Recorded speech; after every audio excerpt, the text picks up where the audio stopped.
Hey, what's up everyone? This is Johnny with JCS Performance. So here we go with another nice little project. So we have a 117 cubic inch. We already got everything torn apart and we removed the heads because we are going to deck the heads and get a little bit more compression out of it.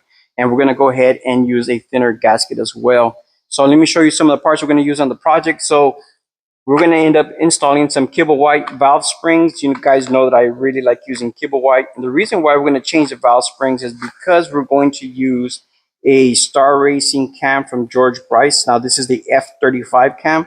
It's a little bit bigger lift than the 3030 Cam. So hopefully this helps us out get as much horsepower and torque.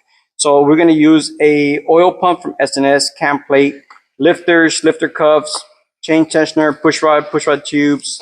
We're going to use some fueling injectors. We ordered a throttle body and manifold from VTP. So hopefully that comes in soon. But meanwhile, it's going to give us the opportunity to start putting all this back on.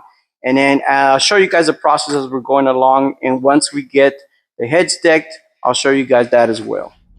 All right, so getting ready to install the Star Racing F35 Cam on our S&S oil pump.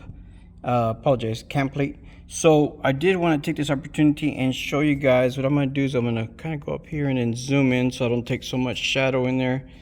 And you can see how clearly you can see the lift of the cam is, and once again, yes, I know that's not how you get the lift, but you can clearly see how the lift is very much different compared to that. And what makes a huge difference is the duration. You can see how this one comes more into a sharper point, sharper radius compared to this one. This one is a wider radius, and the reason is keeps the valve open longer. That's why your duration is longer and lets more fuel and more air out. So that's extremely nice. Here is the other lobe here, and you can see also the difference on this one compared to this one right here. So extremely nice cam. So we're going to go ahead and start getting this installed. We already have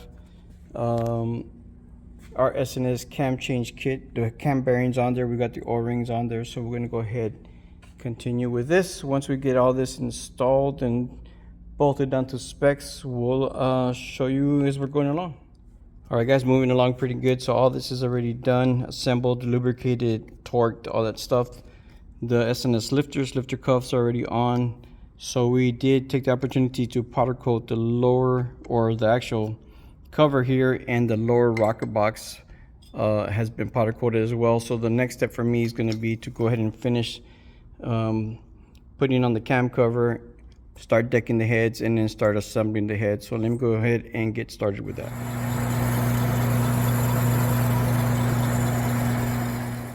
Alright guys, so the head's already been decked, it's been washed, it's been cleaned. This head's already assembled, getting ready to finish assembling these heads. So I want to take this opportunity and show you guys more of a close-up on the Kibble White valve springs. So you guys know I'm a big fan of their products, their valve springs and their valves themselves. So here is the factory lower seal assembly with the lower collar from the factory, and here is the seal assembly from Kibble White, but it also comes with the lower collar. So you install your seal, then you install your lower collar, and then you install your valve spring. And the reason for that is to keep more of your valve spring control, keep your valve from moving and bouncing around, and overall giving you a better life expectancy out of the valve spring and valve. So you can see here is your factory top collar, and here is the Kibble White top collar, a little bit smaller, which is going to help you with weight and also again help you with valve control. So very nice, good machine work. So what I'm going to do now is go ahead and finish installing these, get everything ready to get them installed on the motor, and then we'll continue. All right, got quite a bit done already. So we got all the rocker boxes, rocker arms, all that stuff is already red Loctite, it already tightened, everything good to go. Got the V-twin power sports manifold on. I'm going to go ahead and start getting ready to install the throttle body. Had the Bassani exhaust. We're gonna go ahead and leave the heat shields off because we're gonna drill so we can put the bung for our old two sensors for the dyno. So once we get the throttle body, air cleaner, injectors, all that stuff on, we'll put the crossover line, start connecting all this.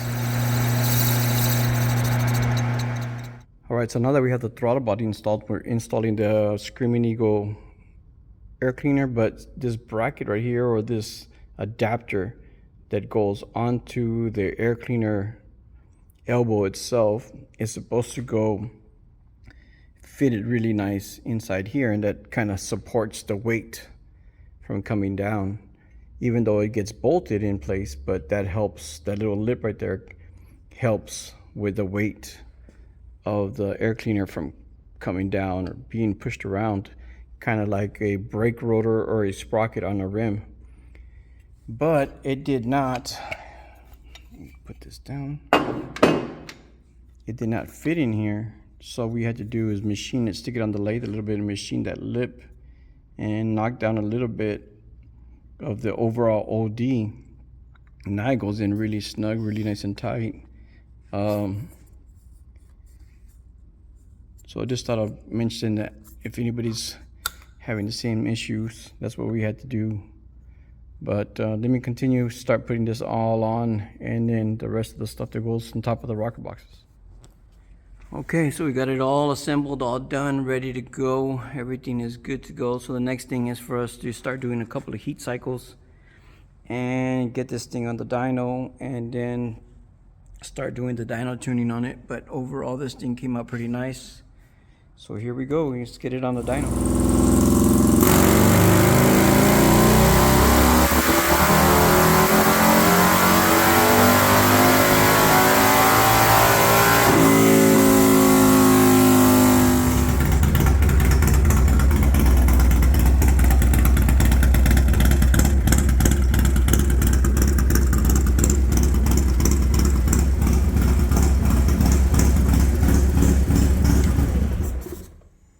Alright guys, so we just finished doing the dyno tune on this thing. It's pretty late at night. This thing is amazing. Did very well. So I couldn't get very much traction on the tire, was spinning on the dyno at wide open throttle. It's pretty crazy. Very good results. So here is our base run when the motorcycle first came in. And 97 horse, 124 torque, not bad for a stock 117. So after we performed our work, 136, 143, 142.7, so almost 143. There is the AFRs. Got a little rich at the beginning, then extreme to hit the mark all the way across. So let's go to single graph. Boom, there it is. Humongous difference. Look at that. That torque right there. Nice. And then the horsepower continues. Amazing. Very impressed with this F35 from Star Racing. We want to thank Felix for letting us do this. This is an amazing build. Very happy with it. We are going to have a couple of videos on this motorcycle, so stay tuned. Make sure you subscribe, follow, share, all that stuff. Thank you guys. It helps the channel. Once again, thanks for watching. We have a lot of cool videos coming soon, guys.